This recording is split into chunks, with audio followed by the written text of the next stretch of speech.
జ్ఞాన వైరాగ్య పక్ష కడు దివ్య రూపమా గరుడ వాహనమా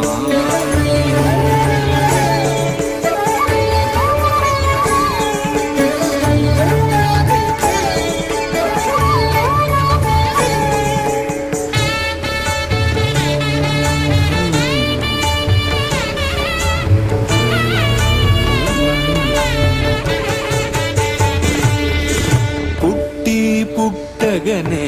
అపూర్వయుక్తి యుక్తుడవై అమరలోకముల నుండి